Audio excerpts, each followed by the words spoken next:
हुई ये बड़ी खबर है।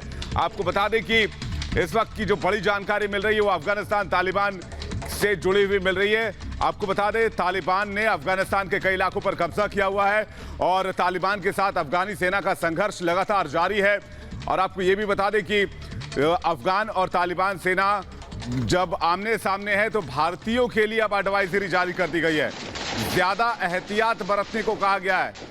बता दें आपको कि अफगानिस्तान में भारतीय भी मौजूद हैं और भारत का अच्छा खासा निवेश भी है। अफगानिस्तान के विकास में, अफगानिस्तान को आगे बढ़ाने में भारत ने अहम भूमिका निभाई है, महत्वपूर्ण भूमिका निभाई है। ऐसे में अब भारतीयों के लिए एडवाइजरी हमारे साथ अभिषेक कपूर हमारे सीनियर स्टूडियो एडिटर जुड़े सीधे उनके पास चलेंगे। अभिषेक, सबसे बड़ी बात यह कि एक तरफ जहां संघर्ष के हालात हैं अफगानिस्तान के अंदर, तो भारत के लिए भी एडवाइजरी जारी हो गई है क्योंकि भारत का निवेश ज्यादा है तो भारत के लोग भी वहां पर काफी हैं। लेकिन ये एडवाइजरी क्यों है भारत के लिए सिर्फ? देखिए विवेक, ये एडवाइजरी जो है हमारे जो नागरिक हैं वहां उनकी सुरक्षा को ध्यान में रखते हुए दी गई है। और हमारा जो दूतावास है काबुल में, उन्होंने ये एडवाइजरी निकाली है। 9 पॉइंट एडवाइजरी है। उसमें कहा गया है कि आप काबुल के बाहर जाना अवॉइड करें, परिस्थिति गंभीर है, तालिबान अपनी जुबान को नहीं रख रहे हैं और एक शहर दर शहर वो कब्जा किए जा रहे हैं। लड़ाई लड़ के हम देख रहे हैं तस्वीरों में किस तरह से मार रहे हैं लोगों को वो। और ये कहा गया है कि आप जब काबुल में आए तो जो दूतावास है उसमें अपने आप को रजिस्टर करें। एक उसमें ईमेल दिया गया है और टेलीफोन नंबर दिया गया है।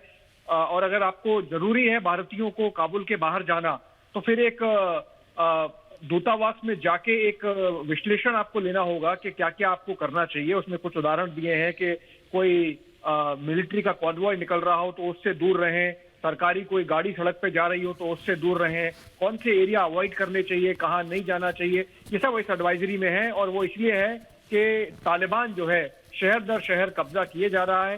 वो शांति वार्ता जो है उसमें जो अंडरस्टैंडिंग हुई थी, जो बातों पे माना गया था कि ये चीजें नहीं करनी है, वो कर रहे हैं, लड़ रहे हैं, मार भी रहे हैं लोगों को। और अपने किस्म का एक जो वहशियाना उनका एक तरीका है, उसका जमीन पे खास तौर से कमांडर्स कुछ बोलते हैं पर जमीन पे जो एक हम देख रहे हैं, उसके कारण ये सुरक्षा के लिए भारत के नागरिकों के लिए और कंपनीज के लिए भी, जो कॉर्पोरेट सेक्टर की कंपनीज कुछ काम कर रही है भारत की, उनको भी हिदायत दी गई है कि आप अपना सुरक्षा के लिए इस तरह के इंतजाम करें और भारत के दूतावास से संपर्क में रहें। जी अभिषेक, इसी से जुड़ा एक और सवाल ये भी है, हाल में भारतीय पत्रकार दानिश सिद्दीकी की मौत हुई थी, उनके शव के साथ भी तालिबानियों ने बर्बरता की थी। क्या ये मामला उससे जुड़ा हुआ भी हो सकता है, उसके बाद इस एडवाइजरी को अमल में लाया गया हो? देखिए विवेक, अच्छा आपने ये पूछा, क्योंकि पॉइंट नंबर 8 जो है इस एडवाइजरी में वो खास तौर से पत्रकारों के लिए है, मीडिया से जो भी लोग जाते हैं उनके लिए है, संवाददाताओं के लिए है, कैमरामैन और वीडियो जर्नलिस्ट के लिए है। हमने देखा किस तरह से जिनकी डेथ हुई वो फोटो जर्नलिस्ट थे और एक अफगान सेना के साथ जा रहे थे, फिर भी ऐसी दुर्घटना हुई। तो उसमें मीडिया एडवाइजरी मीडिया के लिए ये है कि आप बिल्कुल एक ब्रीफिंग की जाएगी आपकी पब्लिक अफेयर सेक्शन में, उसके बाद ही आप कहीं बाहर जाएं और किन से मिलना है किन से नहीं मिलना है उसके बारे में जानकारी करके, पूरी पुख्ता जानकारी करके फिर ही बाहर जाएं। जी बहुत बहुत शुक्रिया अभिषेक इस जानकारी के लिए। Abhishek Kapoor senior executive editor बता रहे थे कि एडवाइजरी जारी की गई है भारतीयों के लिए, जो भारतीय अफगानिस्तान में रह रहे, खासकर पत्रकारों के लिए भी है जो काबुल के बाहर जाना चाह रहे हैं, लेकिन काबुल तक ही रहने को कहा गया। बढ़ते आगे एक और बड़ी खबर की बात करते हैं। बड़ी